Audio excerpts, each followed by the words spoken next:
ce que vous banalisez là, ce n'est pas ce qui a bâti vos nations, ce n'est pas ce qui a fait votre force autrefois, ce n'est pas ce qui vous a donné le bâton de leadership et de commandement dans le monde.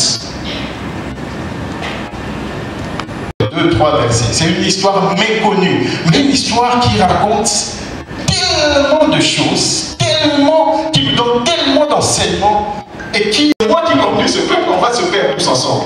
Mais si toi tu prends le bâton de commandement, on traversera le désert. Pourquoi? Parce que toi, tu connais. Ça me donnait une question essentielle. Mais qui était dans ce Obab auprès de qui nous insiste? Obab, on dit de lui qu'il était le beau-frère de Séphora. Non, le beau-frère de Moïse, le frère de Séphora, la femme éthiopienne de Moïse. Obab était donc un Éthiopien. Vous savez, le désert représente la sécheresse, ça représente la aridité, ça représente la crise, ça représente la douleur.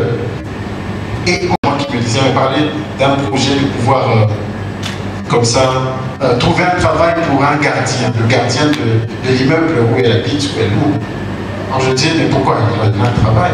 Alors elle me disait, j'aimerais le dire comme ça, un peuple ne peut pas s'élever au-dessus de sa mentalité. Si nous devons prendre le leadership mondial, le premier travail doit commencer au niveau de beaucoup. Il dit, comment vous expliquer qu'on ait des sommets États-Unis, Afrique? Comment vous expliquez juste comme ça en passant, on n'arrive pas à formaliser ça. Mais la réalité, c'est que si vous mettez tout ça dans des principes et que vous élaborez, voilà pourquoi il faut commencer à écrire.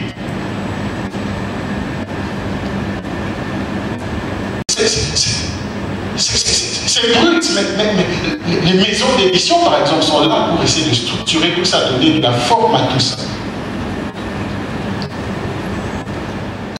Il est allé en Europe, il a rencontré ses cousins, ses cousines, et un matin, ils étaient en train de jouer. Le jeu, c'était de faire à l'autre, de faire subir à l'autre. Et alors, quand il descend les escaliers, les cousins le regardent et disent, alors, ça fait quoi de brosser son miroir?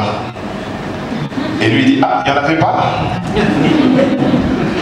Il est habitué dans les quartiers chauds de Kinshasa, il n'y a pas de miroir quand on se brosse dedans, alors si vous pensez que c'est en retirant, mais nous sommes très résilients. Merci beaucoup, monsieur Alain David Coy, qui est le visionnaire de School of Destiny, et aussi le directeur général du Kingdom DNA Enterprises. J'aimerais que nous puissions en discuter aujourd'hui. On nous a mis dans le contexte, on nous a dit qu'il faut que nous puissions devenir des leaders. Et accompagné des deux dames qui sont très efficaces et très performantes. Premièrement, Madame Eunice Dalo Lombo et ensuite Madame Bénédicte Kouvouna, sous vos ovations, s'il vous plaît. Je vous prie, Madame. Je vous prie. Je vous ai dit de temps en temps, je suis... S'il vous plaît. Alors, je m'appelle Bénédicte Kouvouna et j'ai beaucoup de casquettes. Je travaille à Kouvouna Foundation, une institution qui encadre les jeunes dans le leadership et l'entrepreneuriat. Et j'ai autre casquette, donc je travaille. Ok, d'accord, merci. On va découvrir au fil de la discussion, Madame Dalo. Ok, d'accord. Bonsoir. Donc, je suis Madame Lombo. Madame Lombo. Mais si vous voulez dire Dalo, alors vous dites Dalo Lombo. Donc voilà, je m'appelle Eunice Dalo Lombo et je suis mariée. Je suis mère de 2 enfants, je suis architecte intérieur de formation, je suis entrepreneur, un peu comme Bénédicte, j'ai plusieurs différentes casquettes, chef d'entreprise, écrivaine, organisatrice d'événements. Et bon là, je me suis aussi découverte secrétaire d'administration, donc voilà, je suis beaucoup de choses en même temps. Très bien, Madame Dalo Lombo. Quel leadership pour conduire l'Afrique vers son apogée? Qui est très vague et qui a beaucoup de pistes. Je pense qu'avec Bénédicte, on va essayer de pouvoir toucher certains aspects. Mais c'est vraiment une très belle question. J'ai beaucoup réfléchi sur ça. Je me suis même posé la question pourquoi me demander de répondre au fait à cette question-là. Mais je pense que un peu comme l'exposé, déjà vraiment félicitations pour l'exposé que Alain a donné tout à l'heure. Bon, on entend leadership souvent, mais vraiment on se rend compte que lorsque l'on observe le développement actuel sur tout notre pays, surtout de l'Afrique, que le leadership c'est vraiment quelque chose de central et quelque chose d'important en ce moment, surtout pour notre génération et pour la jeunesse actuelle. Et pour moi, le leadership qu'il nous faut présentement, c'est un leadership inclusif et un leadership transactionnel. Je m'explique. Même parce que Alain a touché la Bible et ça m'a vraiment ouvert plusieurs fenêtres. Je pense que même lorsqu'on observe le leadership biblique ou la manière dont Dieu a pointé certains leaders bibliques, on voit qu'il y a beaucoup d'inclusion. Il y a eu des vieux, il y a eu des jeunes, il y a eu des femmes, il y a eu des hommes. Et vraiment, on se rend compte que pour que le leadership impacte selon la problématique qu'il y a, il faut qu'elle soit inclusive. Et j'ai déjà donné certains exemples. Nous, en Afrique, présentement, lorsqu'on observe le leadership africain, il n'est pas très inclusif. On observe même notre pays actuellement, le leadership il n'est pas très inclusif. On dirait qu'il est réservé à une certaine génération. On a des jeunes qui sont passionnés, on a des femmes qui sont passionnées, mais l'accès à ce leadership-là ne leur est pas ouvert. Présentement, je travaille dans une entreprise, dans mes temps libres, je travaille aussi dans une entreprise étatique de la place. Et c'est vraiment en entrant justement dans les entreprises de l'État que je me suis rendu compte qu'on n'est pas représenté en tant que jeune. La classe qui a des postes d'autorité, des postes de leadership, c'est vraiment les vieux. Et vous vous rendez compte que ces vieux-là, c'est vraiment pas pour saper les plus âgés qui sont ici. Je m'excuse avec tout le respect. Mais on se rend vraiment compte que cette génération-là a donné ce qu'il fallait donner, que présentement c'est un peu comme s'ils planent, un peu comme l'exemple qu'Alain a donné. Ils ont porté les différents types de poids et de kilos qu'ils pouvaient porter pour le moment, pendant le moment où ils ont travaillé, mais on se rend compte que maintenant ils stagnent. Ils sont restés comme statiques au fait à un certain niveau. Et on voit, nous les jeunes qui venons avec beaucoup d'ambition et de rêves, on dira peut-être un peu trop d'ambition, un peu trop de rêves, mais nous venons avec des ambitions et des rêves et on a envie d'impacter, mais on ne sait pas nous donner plus de poids que l'on peut porter. La jeunesse devient aussi une classe plus âgée mais sans impact.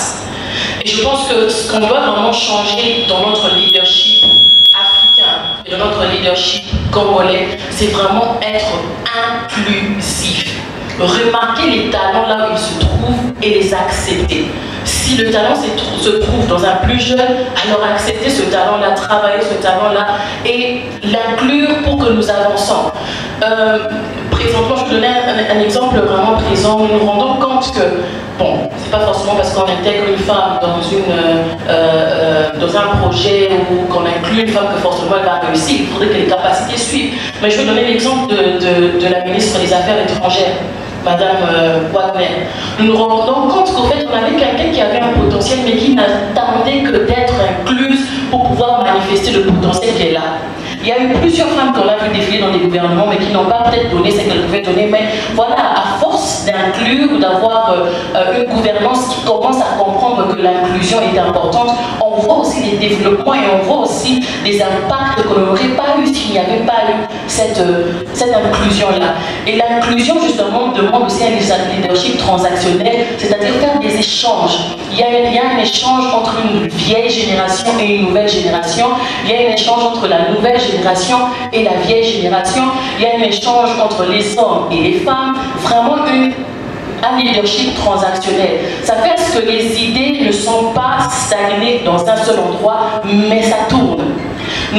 Comme j'ai dit, je suis maintenant dans un milieu qui m'aide un peu aussi à voir les choses différemment. Vous observerez, je pense que dans vos recherches, même, vous verrez que certains pays africains qui ont pu quand même se démarquer des autres sont les pays où il y a eu l'inclusion justement et la transaction. On a vu qu'il y a eu un changement entre la vieille époque et la nouvelle époque, mais on a aussi vu qu'il y a eu un changement entre une certaine classe qui existait avant et une nouvelle classe. Tant qu'on ne donne pas de la chance à l'inclusion, tant qu'on ne donne pas la chance à la transactionnalité, nous allons rester statiques. c'est bien d'avoir des assises comme ça où on peut parler de ces choses, où on peut échanger de ces choses, mais tant que on ne milite pas pour l'inclusion et pour la transactionnalité en tant que leader, pour moi, on ne va pas avancer comme les autres. Alors, quand j'essaie de réfléchir sur la question, j'ai cherché quel mot de leadership que je voulais. Alors, j'ai cherché tous les mots, je disais quel leadership qu'on a besoin exactement. Mais je pense qu'il y a 3 ingrédients que j'ai juste voulu faire ressortir pour parler de ce leadership. Alors, ce leadership a besoin de ces 3 ingrédients que je pense qu'ils sont vraiment essentiels. Premièrement, c'est aimer l'Afrique et faire aimer l'Afrique. La deuxième de chose, avoir une vision et partager la vision. Et troisièmement, agir avec profondeur et anticipation. Alors, je vais commencer par aimer l'Afrique et partager l'amour de l'Afrique. Donc, ça veut dire que moi, si je pars aux États-Unis, je ne vais jamais revenir. Et je demande à la personne, c'est normal que tu n'es jamais allé en Amérique, mais pourquoi est-ce que tu as ce rêve de l'Amérique? Alors, je me rends compte, il y a un livre que j'ai eu à lire il y a très longtemps, de American Dream. Ce livre explique comment est-ce que l'Amérique a fait aimer les gens l'Amérique. Donc, le premier travail que l'Amérique a eu à faire, c'est de faire aimer l'Amérique aux gens. Donc, ils ont eu à travailler sur l'image. Même un enfant qui est né en Amérique, il se croit supérieur à tout le monde. C'est pas même quand vous ouvrez un passeport américain, vous allez voir des citations, ça crée en eux cet amour patriotique. Donc c'est parti d'abord de cet amour qui fait en sorte qu'un Américain se considère supérieur. Et ils ont utilisé aussi, pas seulement l'amour pour eux-mêmes, mais ils ont utilisé le média pour nous faire aimer l'Amérique.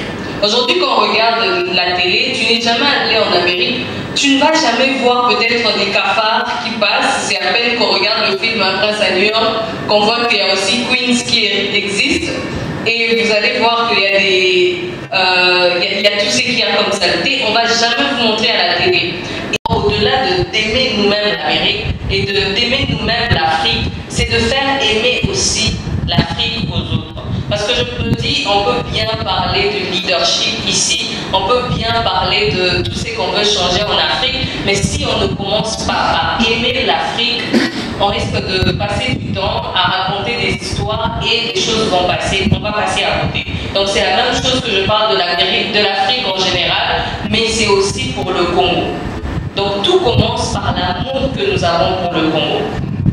Et la deuxième chose, c'est avoir une vision et partager la vision. Un leader est cette personne qui a une vision claire. Quelle est la vision que vous avez pour le Congo?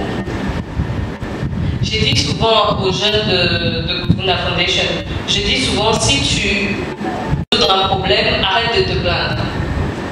Tu dois juste te plaindre sur quelque chose que tu peux changer. Si tu ne sais pas changer quelque chose, ne te plains pas. Parce que très souvent, quand on parle de notre responsabilité, on pense que les gens qui doivent changer les choses, ce sont les personnes qui dirigent. Ce sont les personnes qui sont dans le gouvernement. Mais à notre niveau, c'est quoi notre vision? C'est quoi notre vision pour l'Afrique? C'est quoi notre vision pour le Congo? Comme je disais, l'ingrédient, c'est faire aimer le Congo et l'Afrique. C'est la même chose. Quand tu aimes quelque chose, tu vas commencer à développer la vision. Tu vas commencer à développer des projets. Tu vas commencer à regarder dans 5 à 6 ans quelles sont les choses que je dois faire. Mais nous, on a tendance à tout le temps se plaindre. On va se plaindre pour le petit chien qui est passé devant. On se plaint tous les jours et du coup, ça limite notre vision. Et ça peut en faire rêver aussi grand pour ce pays ou pour l'Afrique. Dans le débat que vous pensez que je vais entrer, non. Mais la vision, elle est bien. Nous voulons des hommes visionnaires. Mais la question que j'aimerais poser à Mme Bénédicte, c'est quelle vision nous avons besoin pour atteindre la prochaine de l'Afrique? La vision, oui, mais laquelle exactement? Alors, moi, je pense que la vision se trouve dans tous les problèmes que nous appelons problèmes autour de nous. Ce que les autres appellent problème, un leader appelle opportunité. Donc du coup, ce que vous voyez comme problème tous les jours, le problème d'insalubrité, le problème d'inondation, les problèmes d'embouteillage, un leader essaye de voir si j'essaye d'investir dans ce domaine, si j'essaye de trouver une solution dans ce domaine. Je parler des opportunités qui se cachent derrière les problèmes que nous voyons tous les jours.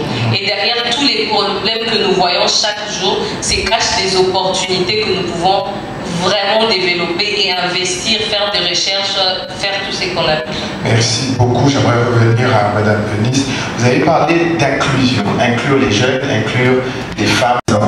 On veut bien de l'inclusion, mais on veut bien mettre des jeunes. On veut bien qu'à côté d'un vieux qui connaît le rouage du système, qu'il y ait un jeune, qu'il y ait aussi une femme qui sont en train de partager leur créativité et aussi recevoir de l'expérience des aînés. 5 heures, heure de départ, 18 heures. Et lui, il regarde et dit, mais comment heure d'arrivée, tu es venu aussitôt? Mais tu viens à peine d'arriver, madame. Il lui dit, mais non, t'inquiète pas, ça. Tu vas comprendre, tu es trop jeune.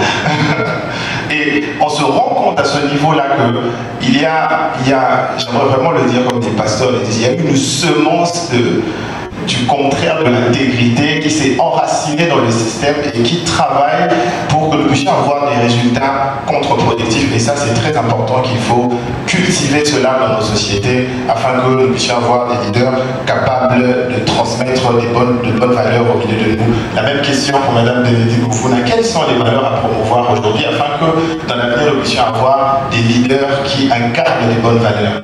Alors, il y a plusieurs valeurs, mais moi, je pense que la valeur que j'aimerais parler, c'est la responsabilité. Il faudrait qu'on arrive à se dire la destruction ou la construction de cette nation dépend de moi. Si on arrive à commencer à parler de moi comme responsabilité, je crois que beaucoup de choses vont commencer à changer. Ça commence par vous. À vous maintenant, en sortant d'ici, ce bidon, ce sachet que vous jetez dans la rue, c'est votre responsabilité. C'est à partir de là qu'il y a l'insalubrité dans la ville. Et quand il y aura des inondations, on sera tous en train de crier, le gouvernement, qu'est-ce qu'il fait? Et vous, qu'est-ce que vous faites aujourd'hui? Est-ce qu'on peut ovationner Madame Bénédicte Goufouna, Madame Venise, je vous remercie beaucoup pour ce moment que nous allons passer ensemble. Nous vous remercions.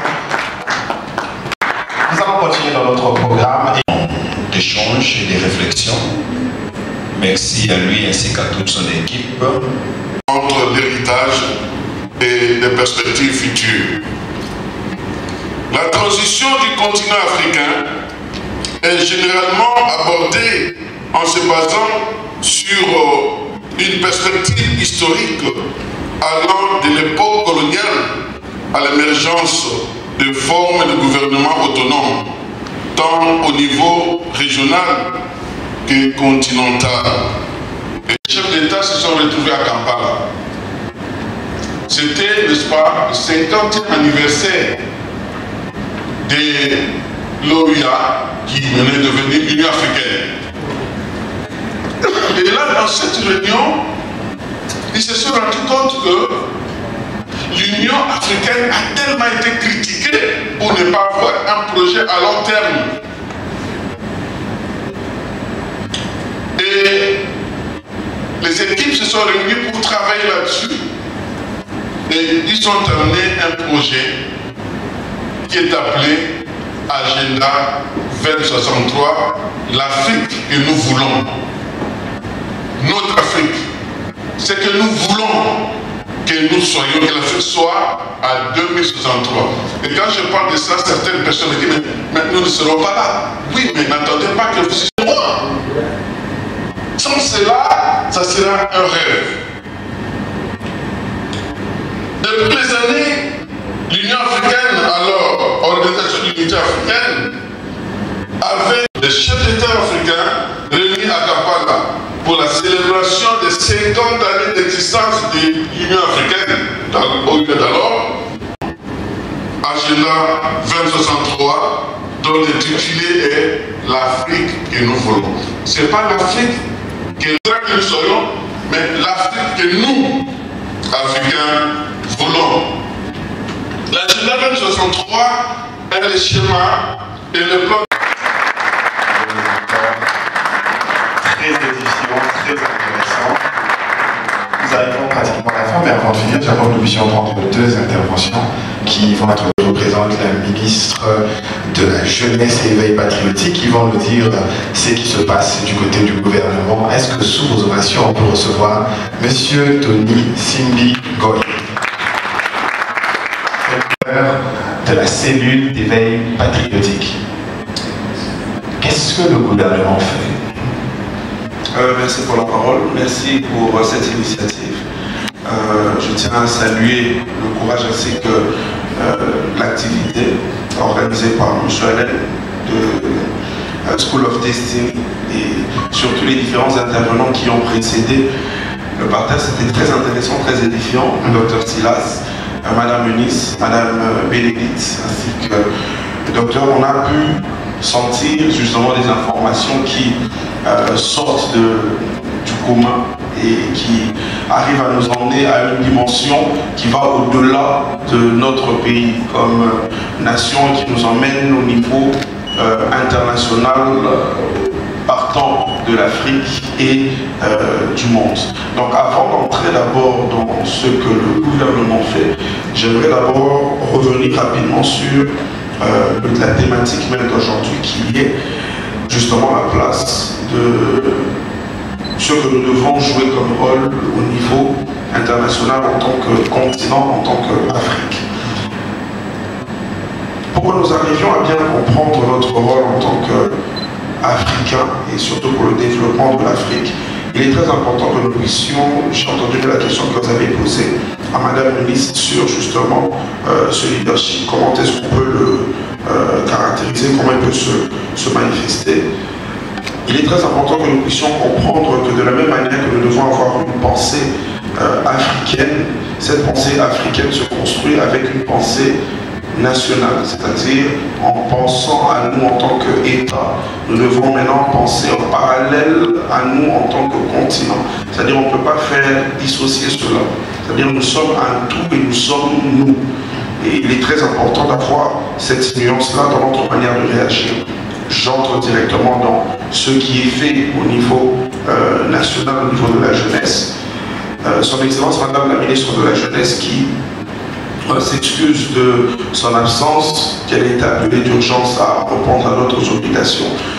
Elle a vraiment tenu à accompagner cette activité lorsqu'elle a reçu la correspondance parce que c'est ce genre d'activité justement que nous voulons voir se multiplier au sein de la jeunesse. C'est ce genre d'activité où nous voulons des jeunes qui se mettent ensemble pour réfléchir.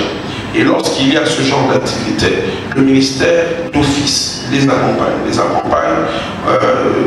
matériellement, les accompagne en termes de contenu, les accompagne financièrement lorsqu'il y a les moyens, parce que justement c'est ce genre d'activité qui permettra que nous puissions dégager une élite. Comme très bien, le docteur Silas l'a très bien mentionné ici, cette élite, justement, nous ne devons pas rester simplement sur le nombre, mais sur justement la qualité des personnes qui ressortent de cette élite. Je vois dans le parterre des participants de cette activité, je vois des personnes qui, justement, ont commencé quelque part et maintenant ont eu à développer ce leadership des personnes comme M. Josué Mawanga, personnes comme M. Jonas Ami, des personnes qui sont parties de quelque part et sont en train justement de manifester cette élite que nous voulons voir pour la jeunesse. Donc cette élite est accompagnée du ministère et pour justement le volet éveil patriotique, il y a plusieurs actions que nous avons eu à mener, que nous avons eu à initier. Je pense que c'est Madame Bénédicte qui a souffert le volet de on ne peut aimer sans payer, faire aimer. Oui, mais il y a maintenant qu'elle a développé ce volet-là, elle a parlé de connaître dans l'amour. Oui. Au niveau de la cellule d'éveil patriotique, nous sommes partis d'un postulat simple. Le postulat est de dire qu'il est impossible d'aimer une chose que l'on ne connaît pas. D'où justement plusieurs, avec le temps, avec les crises, avec les difficultés rencontrées dans cette nation, ont eu à ne plus connaître, bien ne plus reconnaître leur pays. D'où il est important pour éveiller justement la conscience patriotique ainsi qu'éveiller la conscience de patriote, de pousser, bien de conduire le Congolais à connaître ou à redécouvrir son propre pays. Et partant de là, nous sommes partis d'abord de différents secteurs. Parmi les actions, nous sommes allés sur les symboles nationaux. C'est-à-dire les symboles, qu'est-ce qui représente la nation? Parmi les symboles nationaux, nous avons le premier qui est l'un des plus grands, c'est le drapeau. Le drapeau congolais. Ce drapeau que nous avons avec les 3 couleurs, avec cette belle étoile, et bleu, le rouge, le jaune. Qu'est-ce que cela signifie? Je sais que ici, la question, vous allez tous lever la main quand je veux la poser, parce que vous tous, vous la connaissez. Mais à l'extérieur, il y a des gens qui ne connaissent pas. Si je demande le bleu signifie quoi? Et ces personnes qui ne connaissent pas le bleu du drapeau signifie quoi? Si je demande le rouge, il signifie quoi? Et les personnes qui ne le savent pas. Si je demande le jaune, il signifie quoi? Si je demande l'étoile, il y a des gens qui ne connaissent pas. Mais ici, vous les connaissez tous. Mais je le dis quand même pour le répéter, juste pour rafraîchir des choses que vous connaissez déjà, n'est-ce pas? Donc, nous avons le bleu qui symbolise justement le volet de paix. Parce que nous sommes un peuple de paix. Le Congolais n'est pas quelqu'un qui est dans les troubles, qui est dans les désordres. Non, ça, c'est pas nous. Le Congolais est un peuple hospitalier et nous aimons la paix. Ça, c'est quelque chose qui nous caractérise. Voilà pourquoi cela est repris encore dans notre drapeau national. À part cela, nous avons le rouge qui symbolise le sang des martyrs. Parce que justement, pour atteindre notre indépendance, ainsi que là où nous sommes maintenant, il y a des personnes qui sont mortes. Voilà pourquoi elles sont représentées dans cette couleur rouge. À part ça, nous avons le jaune qui symbolise la richesse de notre nation. Cette richesse n'est pas seulement une richesse du sol ou du sous-sol, mais c'est aussi une richesse de notre peuple, parce que notre peuple est riche. Nous voyons cela par les initiatives que les Congolais ont, nous voyons cela par le dynamisme que les Congolais ont. Notre peuple est riche. Et ça, personne ne va nous l'arracher, cette richesse. Vous ne voulez pas, nous sommes riches, les Congolais. Et enfin, nous avons l'étoile qui symbolise l'avenir radieux. Donc, partant de ce drapeau, nous avons déjà des éléments qui nous permettent de dire, quand je vois ce drapeau flotter, je ne vois pas juste un bout de tissu, mais je suis en train de voir ces différents éléments unis pour me dire, ça c'est mon pays.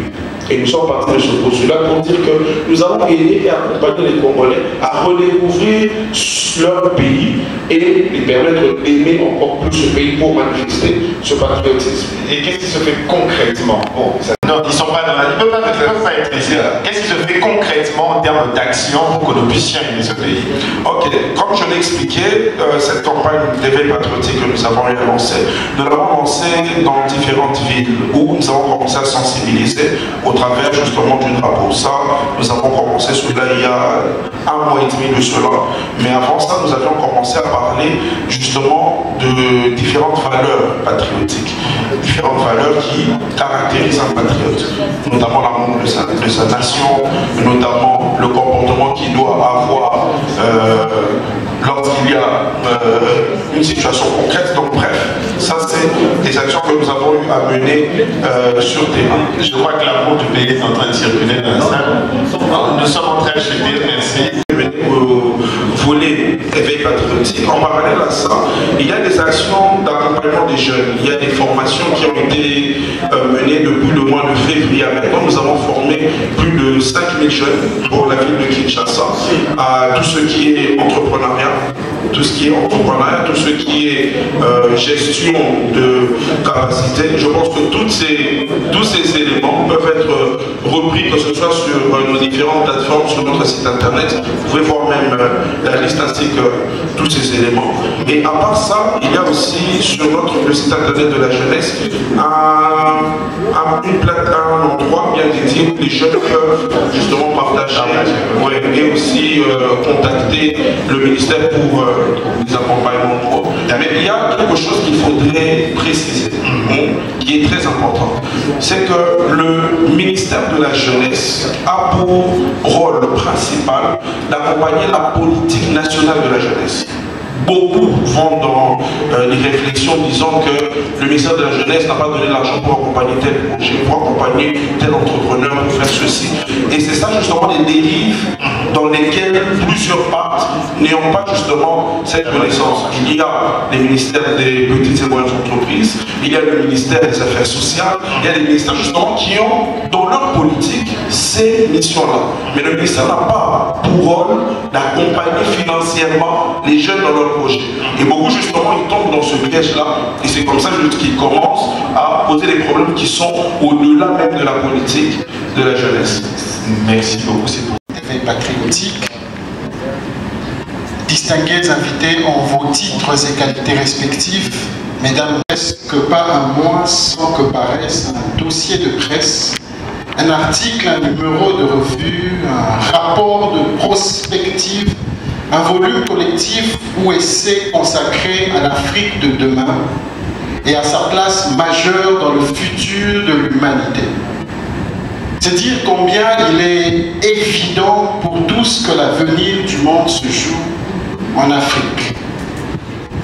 Mais si l'Afrique et ses infinies ressources naturelles sont au cœur des enjeux de l'avenir du monde, le rôle des Africains et le bénéfice que peut en tirer le continent reste encore à définir, mieux à concrétiser.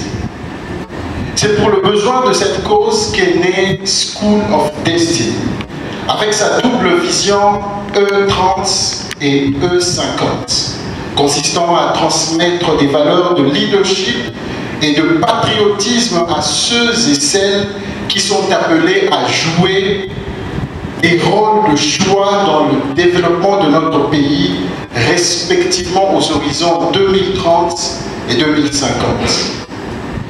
C'est dans le cadre de la première partie de cette vision que nous avons commencé les programmes de formation en leadership et entrepreneuriat dans les écoles de la ville, avec un premier groupe de près de 80 élèves formés, dont une bénéficie d'un accompagnement pour la publication de son livre. C'est dans le cadre de la deuxième partie de cette vision que s'est tenue la présente conférence et que se tiendra le programme de formation continue qui s'en suivra. Éminent orateur, Monsieur le coordonnateur de la cellule d'éveil patriotique, distingués invités en vos titres et qualités respectifs, mesdames et messieurs, l'avenir du monde se joue en Afrique. Il appartient cependant aux Africains de choisir leur rôle dans cet avenir qui, pour l'instant, s'écrit sans eux. Telles sont les paroles très à propos d'un célèbre économiste. Ces Africains, c'est vous. Ces Africains, c'est moi. Et cet avenir dont il est question, c'est aujourd'hui, c'est maintenant. Si la configuration présente de l'Afrique en général et de la République démocratique du Congo en particulier est le fruit de ce qui s'est dit lors d'une conférence tenue il y a plus d'un siècle à Berlin, la reconfiguration économique, sociale et politique de notre cher et beau pays dépendra des décisions que chacun de nous prendra à l'issue de cette conférence. Soit celle de rester spectateur, soit celle de devenir acteur par des initiatives patriotiques et responsables vis-à-vis de cette génération et de celles à venir. Si l'histoire n'a pas à nous tenir responsables du Congo que nous avons hérité, l'avenir, lui, nous tiendra responsables du Congo que nous laisserons. Après tout ce que nous avons vécu ici ensemble, ces paroles puissantes, ces vérités échangées, ces visions partagées, une question me hante. Elle est simple, mais profonde. C'est la question qu'on va recevoir sur les réseaux sociaux. C'est « et après ?» Et après ces panels brillants de Bénédicte Kouvouna, de Enis Dalolombo, après ces leçons magistrales des docteurs Rémi Paul Léalé et Silas Makangou ce soir, et après cette prise de conscience collective, que faisons-nous? Que ferons-nous? Où allons-nous?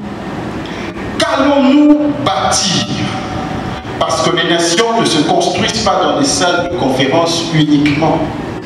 Elles se construisent aussi dans la sueur des bâtisseurs, dans le silence des préparations. Ce sommet n'est pas une fin, c'est un début. Un point de départ, un souffle nouveau. une boussole pour l'engagement. Mais si nous repartons comme nous sommes venus, alors nous aurons échoué. Car rien n'est plus dangereux qu'un jeune inspiré qui ne passe pas à l'action. Et rien n'est plus condamnable qu'un Africain passif. Oui, la passivité est une fuite, une forme d'abandon. Et un jour, car ce jour viendra, celui qui nous a créés africains, forts, jeunes, riches et porteurs d'une terre fertile, d'un climat généreux, nous posera cette question. Qu'avez-vous fait de l'Afrique que je vous ai donnée? Que nous répondrons-nous? Que nous avons regardé les autres décider à notre place? Que nous avons attendu que le monde nous prenne au sérieux sans jamais nous prendre nous-mêmes au sérieux? Non, ce n'est pas ce que nous voulons. Ce n'est pas ce que nous devons devenir. Alors, jeunes leaders, c'est à vous que je m'adresse. Ne quittez pas cette salle pour rentrer dans vos habitudes. Quittez cette salle pour entrer dans votre mission. Et cette mission commence par une étape indispensable, la préparation. C'est pourquoi je vous invite à vous inscrire à School of Destiny. School of Destiny n'est pas une école comme les autres, c'est une plateforme de transformation. C'est l'espace où naissent les leaders, les vrais. C'est là où on travaille le caractère, la vision, la rigueur, le courage. C'est là qu'on forme ceux qui ne veulent plus subir l'histoire, mais l'écrire. L'Afrique attend. Le monde nous regarde. L'histoire nous observe. Et School of Destiny vous appelle. Répondez présent, parce que l'avenir ne se devine pas, il se prépare. Je vous remercie.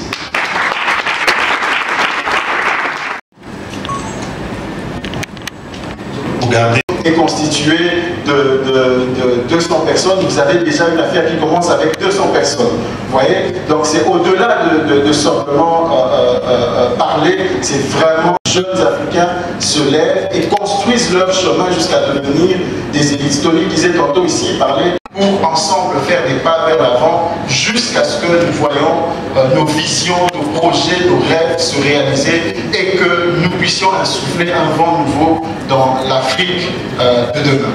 Merci beaucoup. Et tous ceux qui veulent s'enregistrer, il y a vers le fond une liste que vous pouvez mettre vos noms, vos identités, afin que nous puissions vous rappeler par rapport à ceux-là. Ceux qui ont reçu des enveloppes, si vous avez les moyens à financer, il n'y a pas un montant qui est arrêté, tout ce que vous pouvez les mettre dedans et le remettre au protocole en sortant.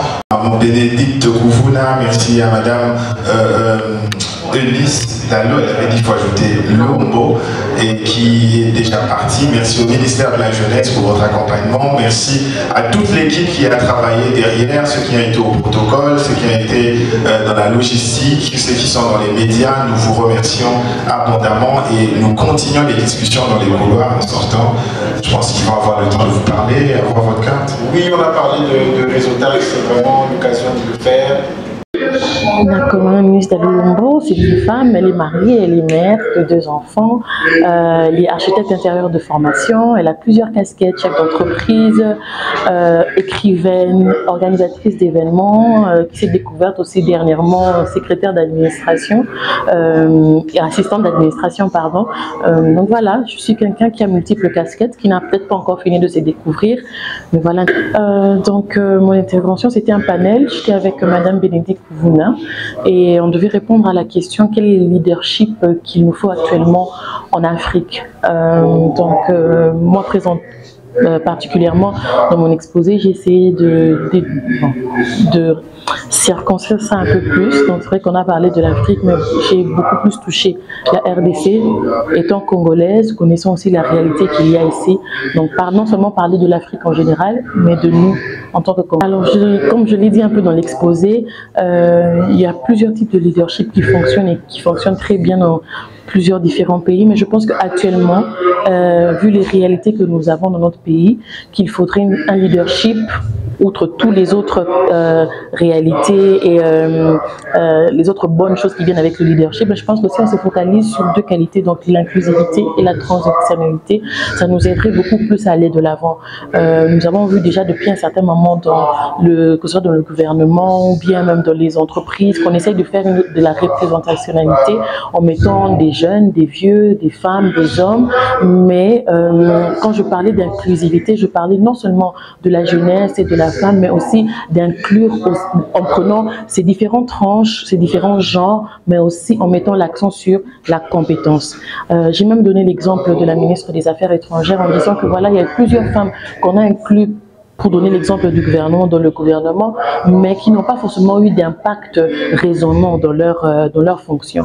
Mais nous avons vu elle a été choisie, elle a été incluse justement en tant que minorité, en tant que femme, mais parce qu'elle avait la compétence aussi, elle a apporté quelque chose de différent. Donc c'est important dans notre pays d'être inclusif, mais aussi transactionnel, dans le sens où il faut un échange dans les générations. C'est-à-dire que ceux qui sont d'une certaine classe, qui ont travaillé avant nous, qui même sont toujours là, doivent transcrire à ceux qui sont plus jeunes, ceux qu'ils ont eu à vivre, ceux qu'ils ont comme expérience, et qui est vraiment un 360 degrés. Je pense que lorsqu'il y a cette transactionnalité-là, ça permet de mieux voir les choses en grand et de mieux toucher les domaines où il faudrait du progrès et de l'avancement. Oui, je pense qu'il y a peut-être beaucoup de choses qui manquent au Congolais, mais pour moi, je pense qu'au stade où nous en sommes, et nous avons vu, il y a plein de panneaux dans la ville où nous luttons contre la corruption. Je pense que vraiment, si on arrive à déraciner la corruption dès le bas âge et le déraciner vraiment de notre système de fonctionnement en tant que Congolais, ça nous permettra vraiment d'aller de l'avant. Parce que si on associe à la compétence l'intégrité, ça permet justement d'être responsable et d'avancer. Cette intégrité-là, justement, doit être intégrée dès le bas âge, parce que justement, c'est eux la génération qui suit. Peut-être que nous, on est peut-être trop courbés pour se relever, mais au moins, on a ceux qui sont encore en bas âge, qui peuvent être bien formés et être des arbres plus droits que nous l'avons été. La conférence, l'accent a été mis sur la préparation de la projet de l'Afrique. Ce qui est à retenir, c'est que c'est maintenant que nous, Africains, devons commencer à préparer la projet de l'Afrique.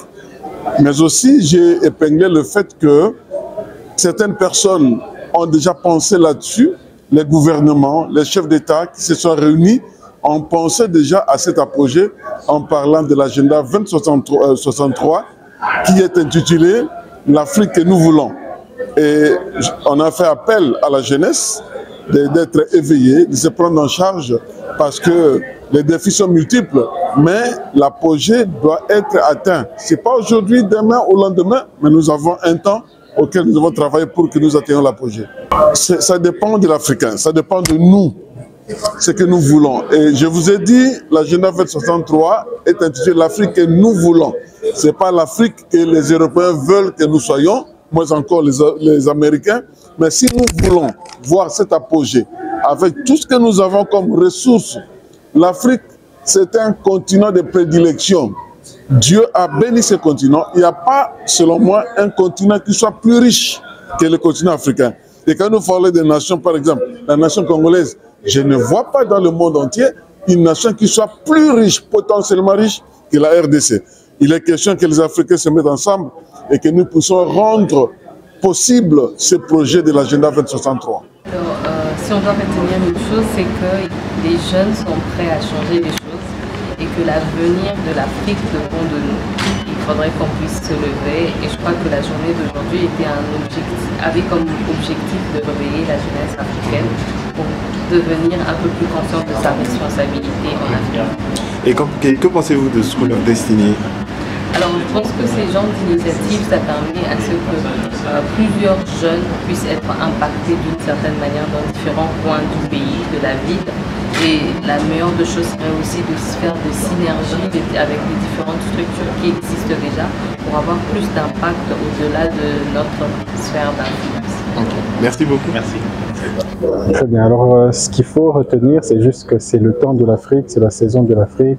L'avenir du monde se joue en Afrique, mais il ne suffit pas de le dire, il ne suffit pas de le prononcer juste comme un slogan. Maintenant, il faut que nous, Africains, nous passions à l'action pour s'approprier cet avenir, pour être des acteurs dans cet avenir et pour poser des actes qui vont faire en sorte que cet avenir merveilleux qui se dessine pour l'Afrique nous bénéficie d'abord à nous-mêmes et puisse faire avancer l'Afrique d'abord avant toute autre chose.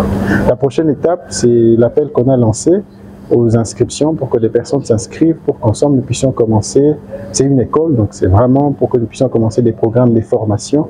Mais au-delà des programmes de formation, comme je l'ai dit à School of Destiny, on met de l'accent sur le pragmatisme. On veut vraiment, au-delà des leçons, des formations, des enseignements qui sont donnés, on veut ensemble commencer à mener des actions. On veut pas, faut plus que les jeunes travaillent en effort dispersé, c'est-à-dire chacun fait des choses de son côté. On n'arrive pas à des gros résultats comme ça. Il faut que les jeunes se mettent ensemble autour d'une table, se constituent en réseau, en synergie pour des résultats plus rapides et des résultats plus grands que ce que nous pouvons accomplir individuellement. Donc ce sera des programmes de formation, mais ce sera aussi un réseau, une synergie, des actions que nous allons commencer ensemble afin que chacun puisse monter au niveau où il doit monter pour que d'ici 10, 15, 20, 30 ans, que nous puissions constituer l'élite de ce pays qui va vraiment mener ce pays et plus généralement notre continent à son apogée. Exactement, ça c'est vraiment ce qui est prévu. Ce n'est même pas dans un futur très lointain, c'est vraiment des projets à moyen terme. Le programme de formation, par exemple, qu'on a commencé au niveau des écoles, on l'a commencé à Kinshasa, mais dans les 3 années à venir, la vision, c'est vraiment de pouvoir étendre ça dans les écoles sur toute l'étendue de la République démocratique du Congo. Donc oui, il y a des perspectives d'extension, d'abord au Congo, mais ensuite, étant donné que c'est une vision pour l'Afrique, il y a des perspectives d'extension au niveau africain. En tout cas, Inch'Allah, merci d'avoir. C'est moi qui vous remercie.